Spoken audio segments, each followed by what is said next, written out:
KP inter college के इस YouTube channel में आपका स्वागत है। आज हम क्लास 9th में ज्योग्राफी में पहला चैप्टर पढ़ेंगे भारत के बारे में, उसकी आकार और स्थिति के बारे में पढ़ते हैं कि भारत की स्थिति विश्व मानचित्र में कहाँ है और उसकी आकृति के बारे में, आकार के बारे में जानते हैं। भारत की गिनती विश्व में प्राचीन इतिहास में सर्वाधिक प्राचीन देशों में रही है। भारत ही संसार का एकमात्र ऐसा देश है जिसके नाम पर एक महासागर है, जिसे सुना होगा आपने, हिंद महासागर, जिसका नाम है हिंद महासागर। पिछले 5 दशकों में भारत ने आर्थिक एवं सामाजिक रूप से बहुमुखी उन्नति के विकास के साथ साथ कृषि उद्योग और सर्वांगीण आर्थिक विकास में आश्चर्यजनक प्रगति की है।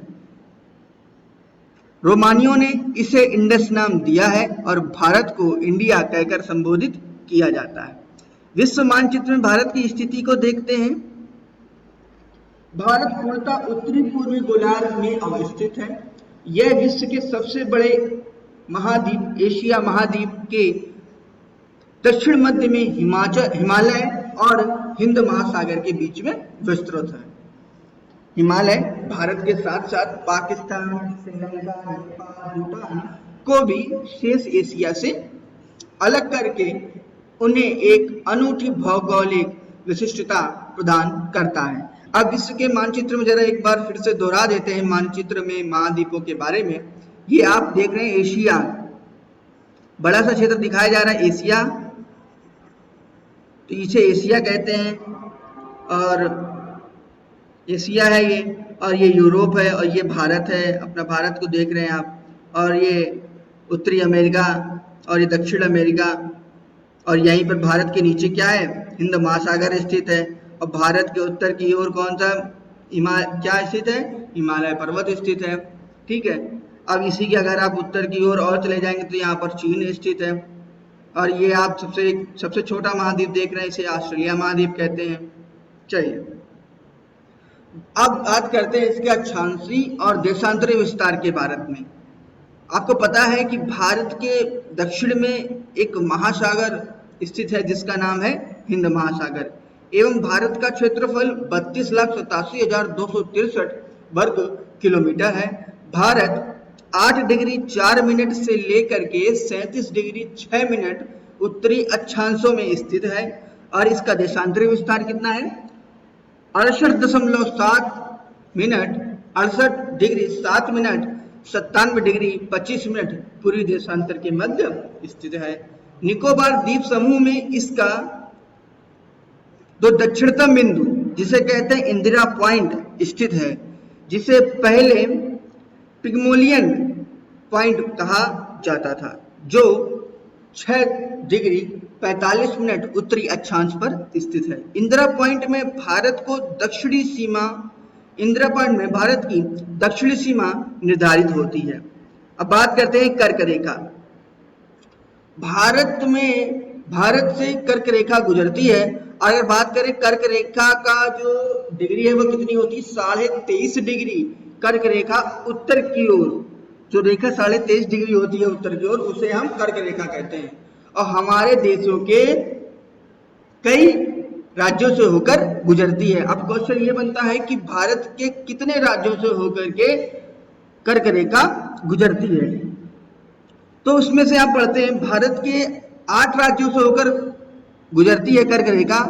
इसकी ट्रिक ये है कि मित्र पर गमछा झार, कर्क रेखा की ट्रिक याद करते हैं हम लोग।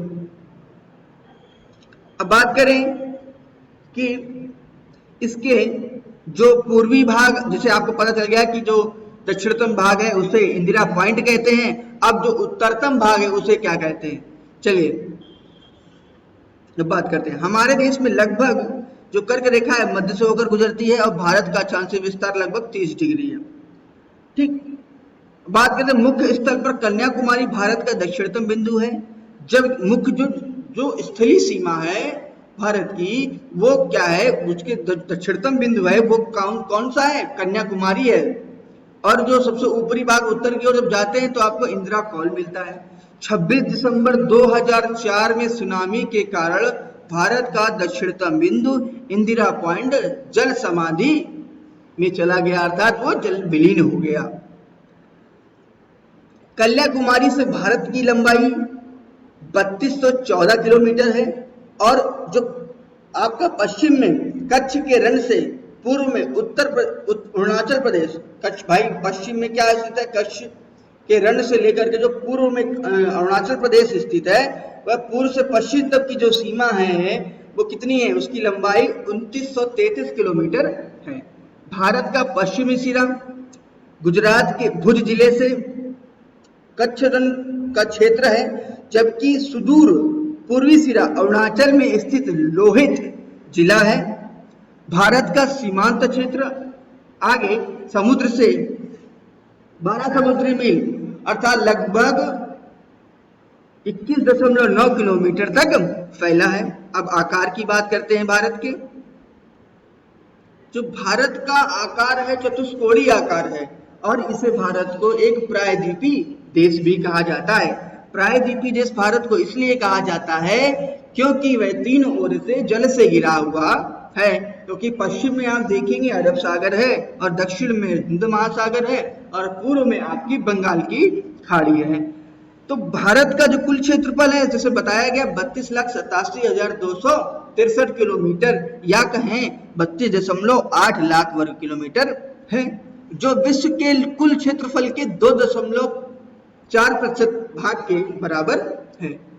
अब बात करें इसके जो क्षेत्रफल है वह संसार में किस स्थान पर आता है, तो क्षेत्रफल की दृष्टि से सबसे पहले स्थान पर आता है जो देश है रूस, जिसका क्षेत्रफल 170.7 लाख वर्ग किलोमीटर है। इसके बाद कनाडा, आपका संयुक्त राज्य अमेरिका, चीन, ब्राजील, ऑस्ट्रेलिया आदि हैं। इसके बाद भारत का स्थान आता है वो 7वें नंबर पर है। अगर हम बात करें इसको किस प्रकार से याद रखना है, तो इसको याद रख सकते हैं रक्कूबाई से। हम आपको बता दें जो चीन का जो क्षेत्रफल, इसको 3rd नंबर पे रखते हैं चीन को, और संयुक्त राज्य अमेरिका को 4थे नंबर पे ले आते हैं। समुद्री सीमा मिलाकर के बात कर रहे हैं तो अगर इसकी ट्रिक याद करनी है तो इसकी ट्रिक है रक्कूबाई से आर से रशिया, सी से कनाडा, सी से चाइना, उसके बाद संयुक्त राज्य अमेरिका आता है, फिर ब्राजील आता है, बाई से बी से ब्राजील, ए से ऑस्ट्रेलिया, आई से क्या आएगा, इंडिया आएगा, जिसका क्षेत्रफल कितना है 32,87,263 किलोमीटर। बात करते हैं भारत के जो भारत में जो 7 देश हैं उनके बारे में। ये ऊपर आपको मैप दिया था, मैप आपने ये ग्राफ देखा है, इसको देखा होगा आपने। अब बात करते हैं भारत की स्थलीय सीमा पश्चिम के कच्छ के रण से होते हुए पूर्व में म्यांमार तक, और उत्तर में जम्मू कश्मीर से दक्षिण में हिंद महासागर तक फैली है। इसकी मुख्य सीमा की तटीय लंबाई, इसकी मुख्य भूमि की तटीय सीमा की लंबाई 6100 किलोमीटर है, जबकि अंडमान निकोबार और लक्षद्वीप समूह जबकि अंडमान निकोबार एवं लक्षद्वीप समूह सहित भारत की जो तटीय सीमा है वो 75,16.6 किलोमीटर है। अर्थात अगर बात करें कि भारत की जो मुख्य भूमि की जो तटीय सीमा है वो 6100 किलोमीटर है। अगर हम इनके अपने अन्य राज्यों को मिला लें, जैसे कि जो हमारे अंडमान निकोबार और लक्षद्वीप समूह है, इनकी तटीय सीमा को अगर हम इंक्लूड कर लेते हैं तो 75,16.6 है, मतलब 7,516.6 किलोमीटर है। भारत के गुजरात राज्य की तटीय सीमा सबसे लंबी तटीय सीमा है। तो क्वेश्चन यहां से बनता है, किस राज्य की तटीय सीमा सबसे लंबी है? तो नाम अगर आपका गुजरात उसमें दिया है तो गुजरात में टिक लगाएंगे आप।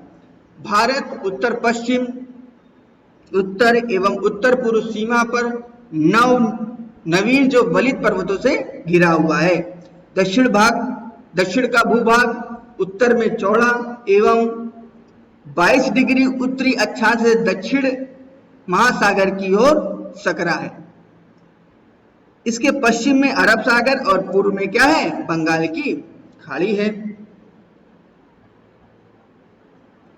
बात करें भारत का अक्षांश और देशांतर का विस्तार लगभग 30 डिग्री है, परंतु पूर्व पश्चिम का विस्तार उत्तर दक्षिण के विस्तार की अपेक्षा कम ही प्रतीत होता है। इसके उत्तर दक्षिण का जो विस्तार है 32 से 14 किलोमीटर है और पूर्व से पश्चिम तक की चौड़ाई 2933 किलोमीटर है।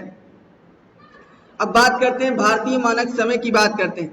82 डिग्री 30 मिनट पूर्वी देशांतर को भारत का मानक समय कहा जाता है और यह मानक रेखा, इसी को भारत की मानक रेखा या मानक यामोत्तर भी कहा जाता है।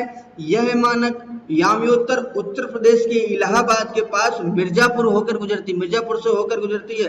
बहुत अच्छा क्वेश्चन है ये कि भारत का मानक समय रेखा कितना है, तो 82 डिग्री 30 मिनट। और उसके बाद बात करें कि ये कहाँ से होकर गुजरती है, तो यह इलाहाबाद के पास एक शहर पड़ता है जिसका नाम मिर्जापुर है, वहां से होकर गुजरती है। भारतीय मानक समय, तो इसको क्या, जो भारतीय मानक समय है वो ग्रीनविच मीन टाइम अर्थात जीएमटी से 5 घंटे 30 मिनट आगे है। यह 5 राज्यों से गुजरता है। तो बात करें, इसमें 2 क्वेश्चन बनते हैं कि भारत का मानक समय किस शहर से होकर गुजरता है या किस प्रदेश से होकर गुजरता है। प्रदेश आएगा तो उत्तर प्रदेश, और अगर शहर की बात करें, शहर इलाहाबाद, और शहर इलाहाबाद में ही एक पड़ता है मिर्जापुर से होकर गुजरती है।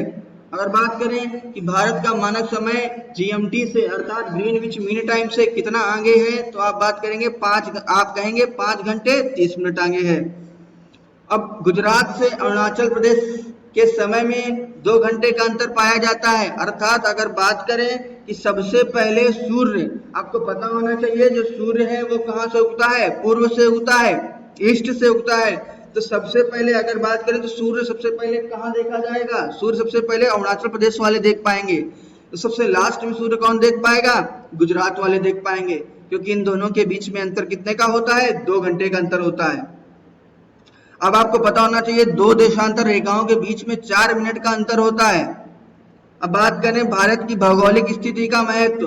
भारत की भौगोलिक स्थिति का बहुत महत्व है, क्योंकि इसके उत्तर में जो स्थित हिमालय है वह कई चीजों से हमारी रक्षा करता है, जैसे कि ठंडी हवाओं एवं मानसून बनाने में भी बहुत मदद करता है।